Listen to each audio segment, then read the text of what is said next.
Picture this. It's the winter of 1650, and you're lying in your bunk aboard a merchant vessel somewhere in the North Atlantic. The temperature outside is well below freezing. Inside, maybe a few degrees warmer. Your breath forms clouds of vapor that freeze on the wooden ceiling above you. Your blanket, such as it is, feels more like a sheet of canvas than anything resembling warmth. And here's the thing that really gets you: you might not wake up tomorrow morning. Not because of pirates, not because of storms, but because you'll simply freeze to death in your sleep. That year, more sailors froze to death in their bunks than died in battle. Think about that for a moment. The ocean wasn't killing them. Enemy cannons weren't killing them. The cold was killing them. And nobody, it seemed, had a solution. Enter Captain Jack Morrison, a man history would come to know as Furnace Jack. Now, Morrison wasn't a pirate, not yet, anyway.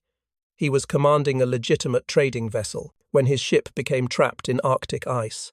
23 days. That's how long they sat there, locked in frozen seas, waiting either for death or a miracle. His crew should have died. Every calculation, every precedent, said they wouldn't make it. But Morrison was the kind of person who noticed things. Small things. The kinds of details that other people walked past 1,000 times without seeing. One afternoon, he was down near the galley, probably trying to figure out how to ration their dwindling wood supplies, when he noticed something peculiar. The cannonballs stored near the galley stove weren't just warm to the touch, they were radiating heat hours after the fires had died down. 12 hours, he would later calculate. A solid iron sphere, heated properly, could keep giving off warmth for half a day. It seems obvious now, doesn't it? But nobody had thought to use it. Nobody had connected those particular dots.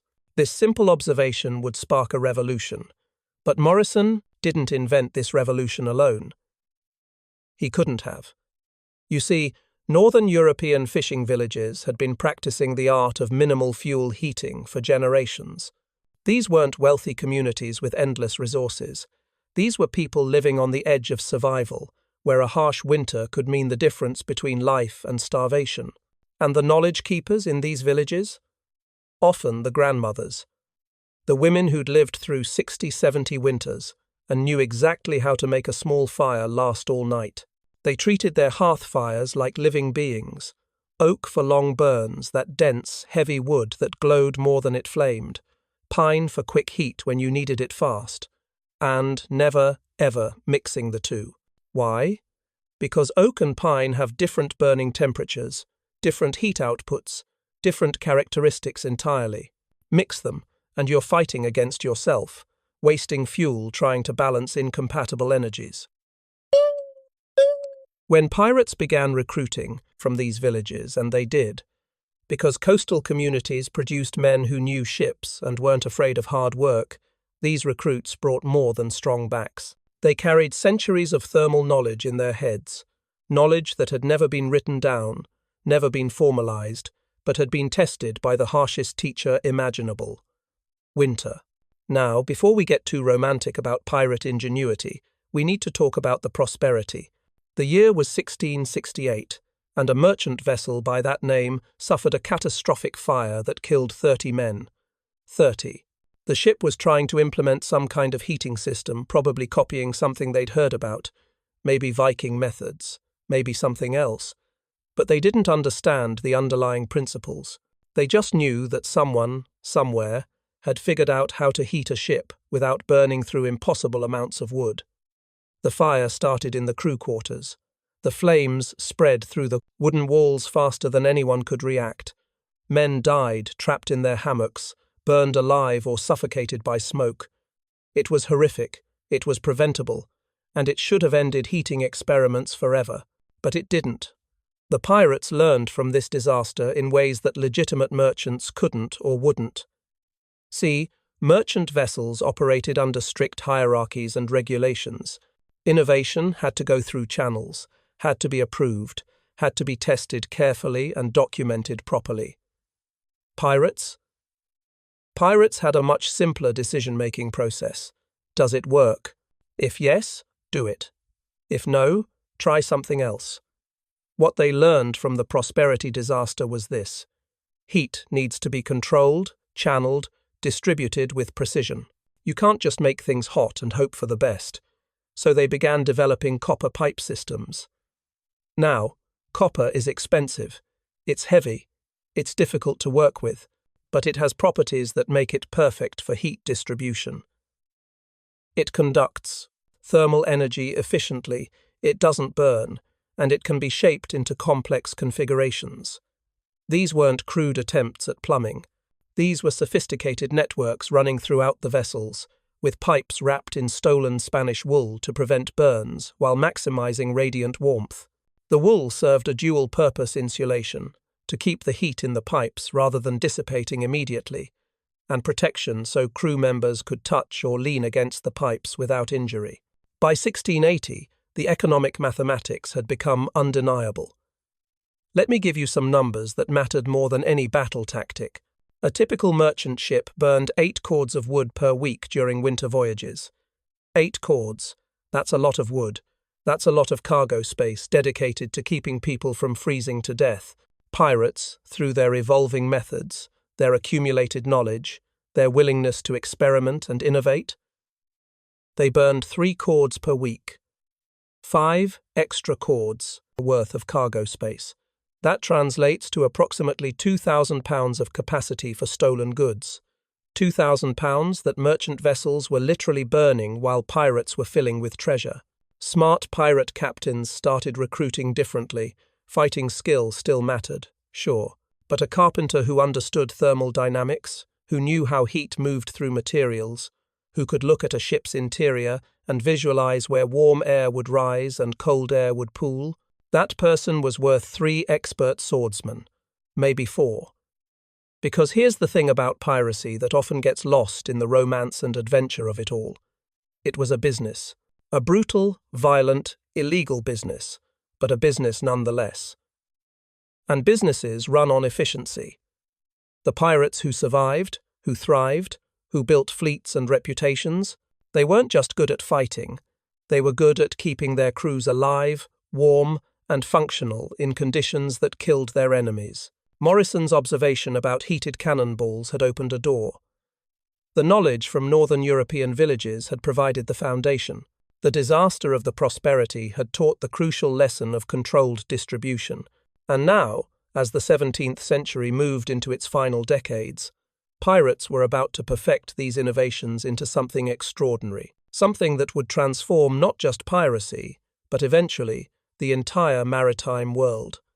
Between 1690 and 1720, something remarkable happened in the Caribbean.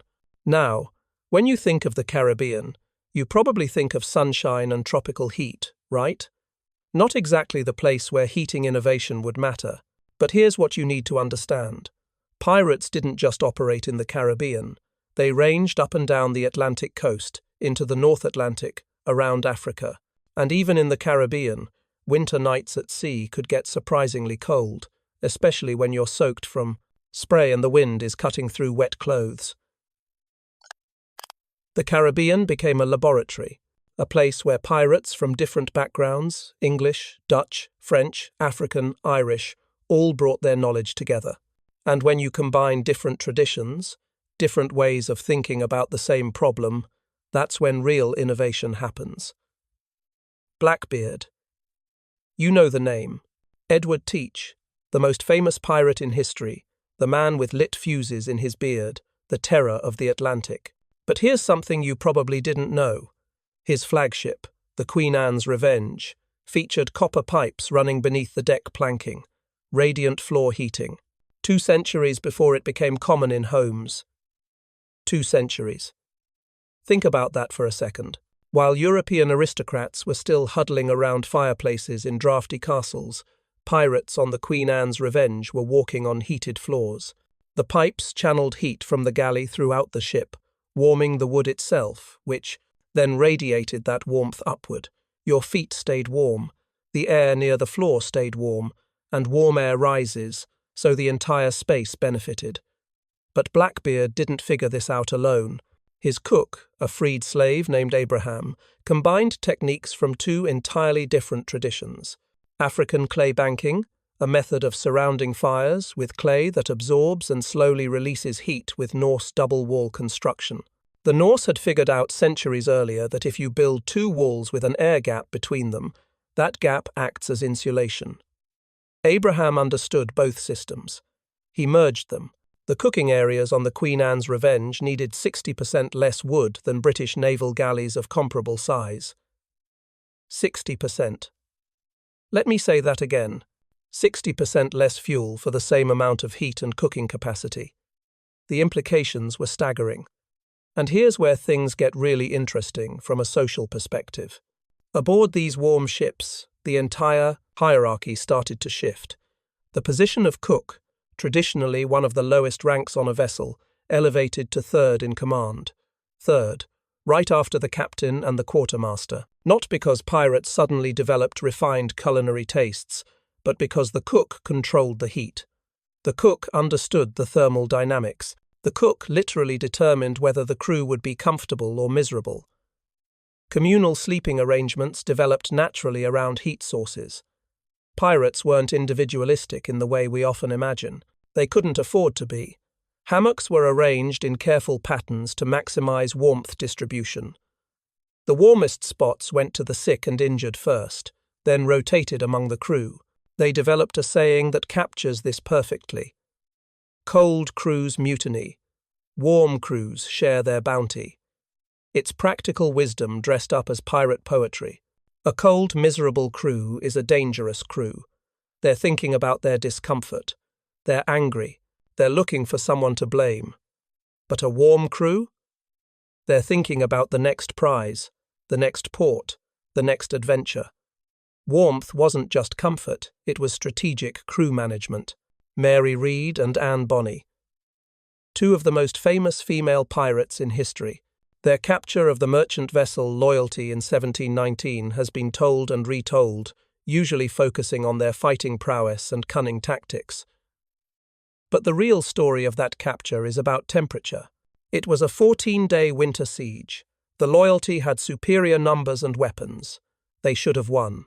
But Read and Bonny's ship maintained its warmth throughout the siege, while the merchant crew, despite their advantages, gradually lost the will to fight as temperatures in their cabin dropped. Day by day, hour by hour, the cold sapped their strength, their focus, their determination. Read later testified, and yes, we have actual trial transcripts here, that she learned heating efficiency from her mother. Her mother was a sailmaker's widow, living in poverty, heating their cottage with scraps that others would discard. Broken barrel staves, wood shavings from the shipyard, sawdust pressed into blocks, nothing wasted, everything calculated. Anne Bonny brought Irish peat banking methods to the partnership.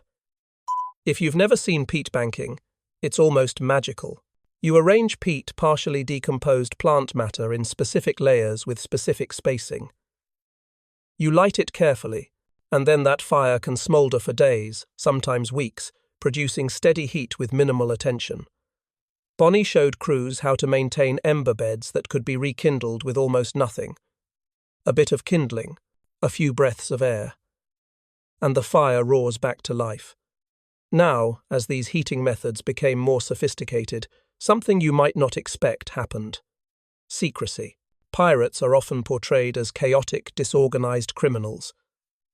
But when it came to heating technology, they became intensely protective. The Brotherhood of the Brazier formed in 1715 in Nassau, the Pirate Republic, the legendary free haven. This wasn't a drinking club.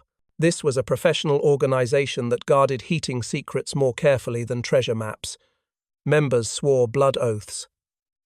Actual blood oaths. They promised never to reveal specific construction techniques to outsiders. Why such intensity? Because these secrets represented survival and profit. A ship with superior heating could stay at sea longer, could recruit better crews, could capture prizes that others couldn't reach. The master builders in the Brotherhood, often former naval shipwrights who'd turned pirate, developed what became known as the legendary double-hull warming system. Here's how it worked. Cold air entered through lower vents. That cold air passed between the two hulls, near heat sources strategically placed along the route. As the air warmed, it rose naturally. Hot air rises, basic physics through channels that brought it up into the living spaces. This passive circulation system required no mechanical parts, no pumps, no fans. It worked even in dead calm seas because it relied entirely on convection. The engineering sophistication here is remarkable. These weren't educated men in the formal sense. Most pirates couldn't read or write, but they understood thermodynamics intuitively, practically, in ways that would take scientists another century to formalize into laws and equations. Strategic alliances began forming specifically around heating resources. Pirates established secret wood caches on uninhabited islands throughout the Caribbean and along the Atlantic coast. They marked these caches with codes, specific arrangements of stones, carved symbols on trees that only Brotherhood members could read. If you knew the code, you knew where to find dry, seasoned wood ready to burn efficiently. They targeted Spanish shipments of copper with special intensity, not gold, not silver. Copper, because copper's thermal conductivity, its ability to move heat quickly and evenly, made it ideal for pipe systems. A Spanish ship carrying copper ingots was more valuable to pirates than one carrying jewelry. The Great Pirate Confederation of 1718, which historians usually describe as a military alliance formed to resist British naval pressure, actually began as a fuel-sharing agreement. Pirates agreed to share wood caches, to honor each other's heating engineers as neutral parties even during disputes, to exchange thermal innovations freely among members. The military aspects came later. The heating cooperation came first. This tells you something profound about what mattered to these men and women: warmth, efficiency, the ability to operate when others couldn't. These things weren't luxuries. They were competitive advantages that meant the difference between success and failure, between life and death. And the technology was still evolving, still improving. By 1720, pirates would achieve something that would astonish even modern engineers. By 1720, pirate heating technology had reached a level of sophistication that honestly sounds almost unbelievable. Ships like Bartholomew Roberts's Royal Fortune, and Roberts was one of the most successful pirates in history, capturing over 400 vessels in his career, achieved interior temperatures of 68 degrees Fahrenheit, while burning half the wood of comparable Royal Navy vessels. 68 degrees, that's comfortable, that's room temperature, that's warmer than most modern homes keep their thermostats in winter. And they were doing this on wooden ships in the North Atlantic, with heating systems that used 50% less fuel than the most advanced naval vessels of the era. Roberts' engineer, Thomas Williams, went by the nickname the Forge, and Williams had perfected something that Morrison had first noticed 70 years earlier: the art of thermal mass. He used captured cannonballs as heat batteries, but not randomly. These iron spheres were arranged in specific patterns throughout the ship, based on where heat was needed most and how air naturally circulated in those spaces. Near sleeping areas, along corridors, in the sick bay, each position calculated, each placement deliberate. Iron holds heat for a remarkably long time. Heat those cannonballs to a high temperature near the galley, move them to their positions while still hot, and they'll radiate warmth for hours and hours. It's simple physics thermal capacity, but the application was brilliant. You could heat the ship during the day when you were cooking anyway, then use those stored heat batteries to keep spaces warm through the night without maintaining fires in dangerous locations. But as pirate heating technology reached these heights, something else was happening: an intelligence war. And this war was every bit as intense as any naval battle. The British wanted these secrets desperately. Their sailors were still dying from cold. Their ships were still burning through enormous quantities of wood. They knew pirates had solved this problem, but how? British spy James Cotterell spent 3 years infiltrating pirate crews. 3 years of his life living as a criminal, gaining trust, working his way into positions where he might learn the technical details.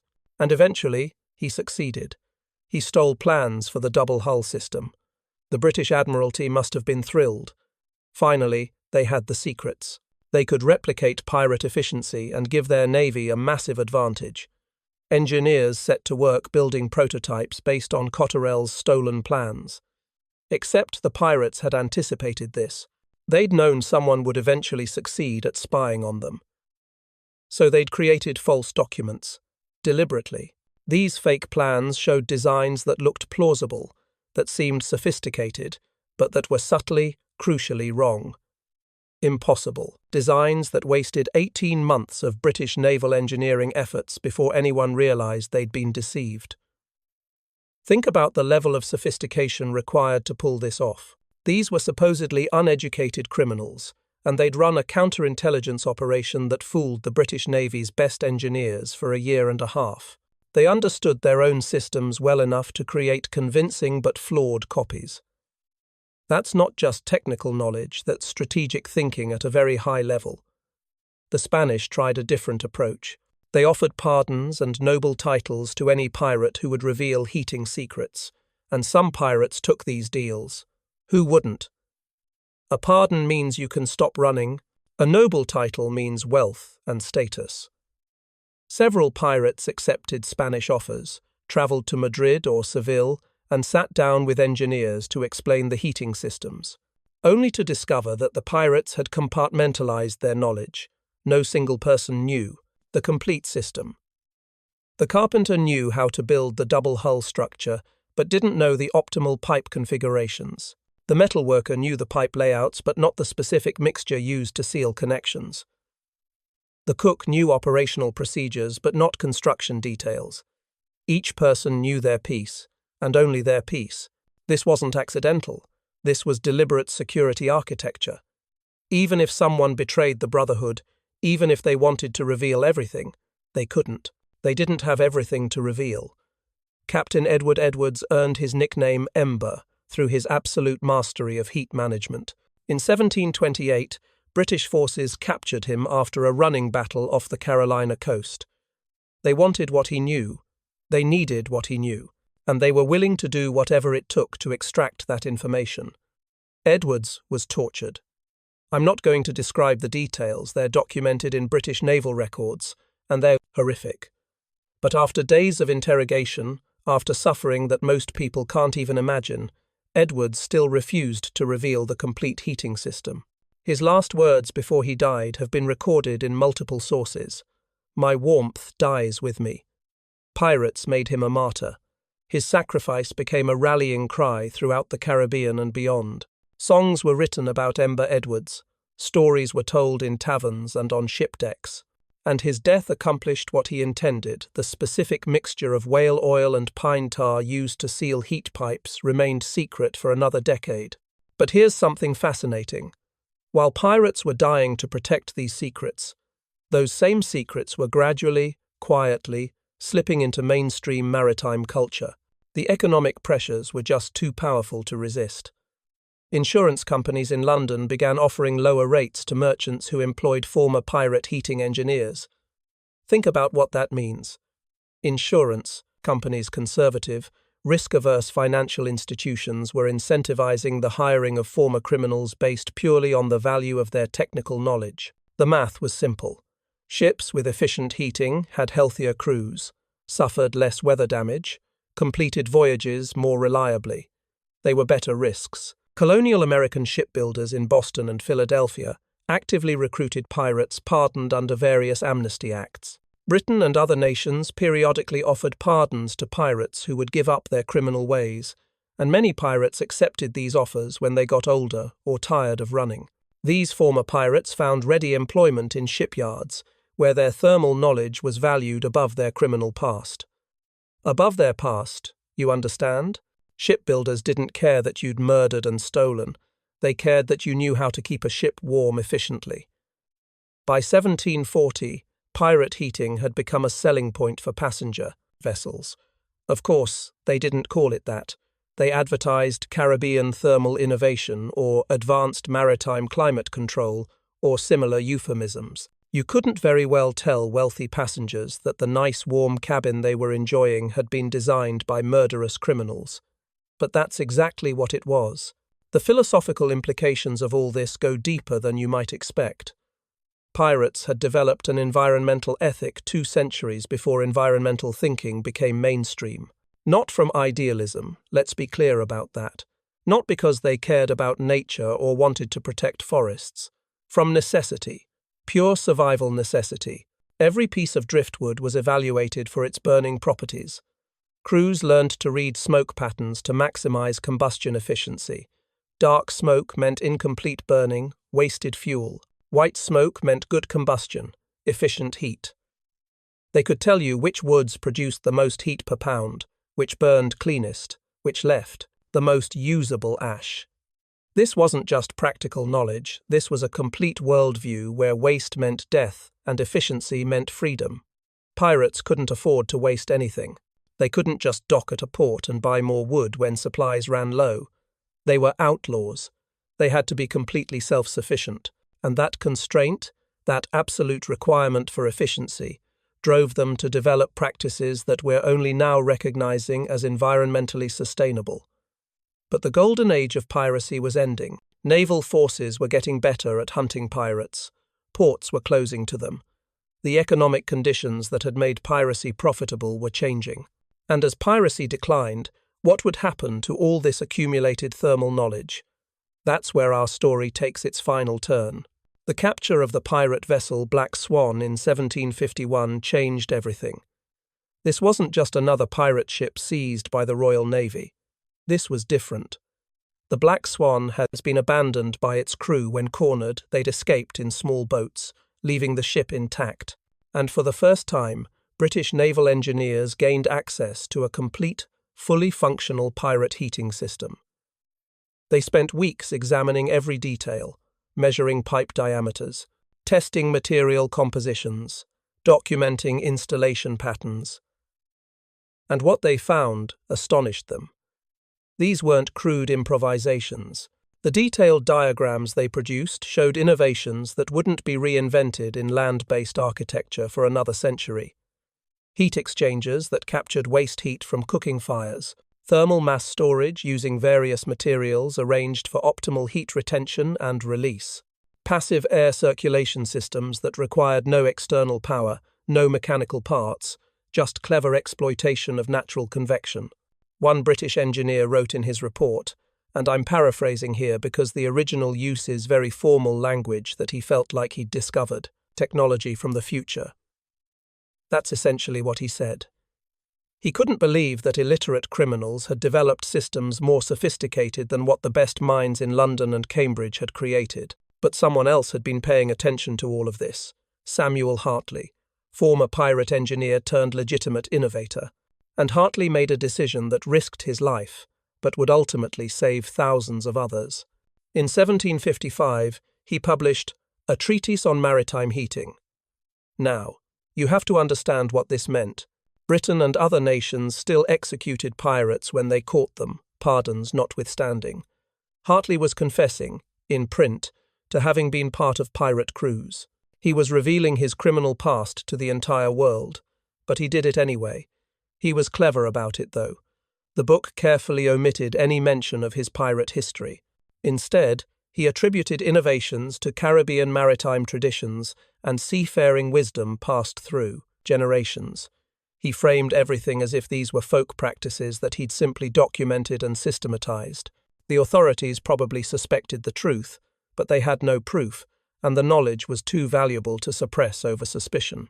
Hartley's book saved thousands of lives over the following decades as merchant vessels adopted these efficient heating methods. Ships that once lost crew members to cold every winter suddenly completed voyages with everyone intact. The economic benefits were enormous. Less wood meant more cargo, healthier crews meant faster voyages, and reliable heating meant ships could operate year-round in northern waters. Hartley's transformation from outlaw to hero exemplified how pirate innovations gradually entered mainstream society. He became wealthy from his book sales. He was consulted by shipbuilders across Europe and the American colonies. He died respected and honored, his criminal past either forgotten or forgiven. The knowledge he'd helped develop through years of illegal activity had become his redemption. The American Revolution saw both sides using pirate heating methods. This is documented extensively. John Paul Jones, the father of the American Navy, one of the most celebrated naval commanders in American history, specifically recruited former pirates for their thermal expertise. He didn't care about their past. He cared about winning. The USS Ranger, built in 1777, incorporated every pirate heating innovation that Jones and his advisors knew about. The result was remarkable. The ship achieved efficiency that allowed extended winter operations when British vessels were forced to stay in port or operate at reduced effectiveness. British naval reports from the period complained repeatedly that American ships maintained combat effectiveness in conditions that left Royal Navy crews barely functional with cold. This wasn't a minor advantage. This was the difference between being able to fight and not being able to fight. Imagine you're a British sailor. Your fingers are numb. You can barely feel your feet. You're exhausted from shivering all night. Now you're trying to load and fire a cannon, adjust rigging, fight hand to hand if it comes to boarding. Meanwhile, your American opponent slept warm, ate hot food, and has full use of all their muscles. Who's going to win that engagement? For nearly 2.5 centuries, this history remained mostly forgotten. Oh, people knew pirates had existed. Everyone knew about Blackbeard and Anne Bonny and Bartholomew Roberts. But the technical innovations, the heating systems, the sophisticated engineering, that faded from memory. Pirate heating became just another interesting footnote in maritime history books, mentioned briefly, if at all.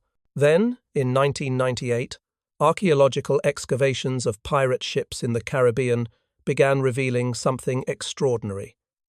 The discovery of the Whydah Galley, a former slave ship captured by the pirate Sam Bellamy in 1717 and wrecked off Cape Cod later that same year, showed copper pipe configurations that made archaeologists question their assumptions about pirate technical capabilities.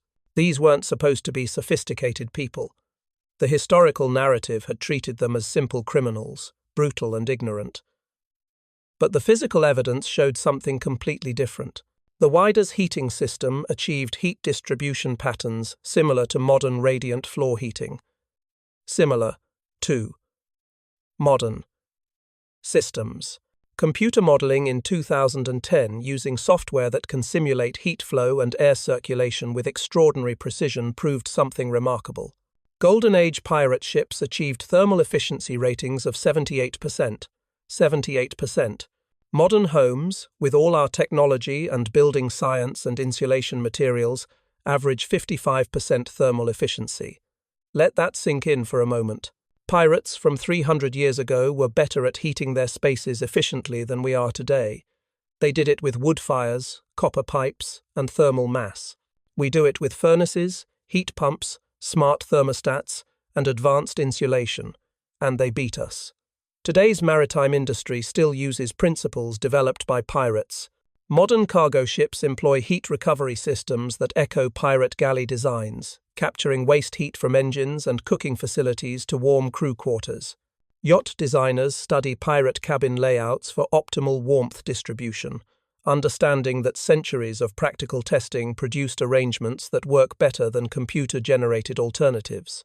The International Maritime Organization's energy efficiency guidelines reference innovations first developed by outlaws seeking to stretch their wood supplies. They don't call them pirate innovations, of course. They use technical terminology and formal descriptions. But the underlying principles, thermal mass storage, passive air circulation, efficient heat recovery, these came from pirates. This story shows us something profound about human innovation. The desperate innovations of criminals became the foundation for sustainable heating practices. Necessity, even criminal necessity, drives innovation that benefits all humanity. The pirates weren't trying to save the environment. They weren't trying to advance science.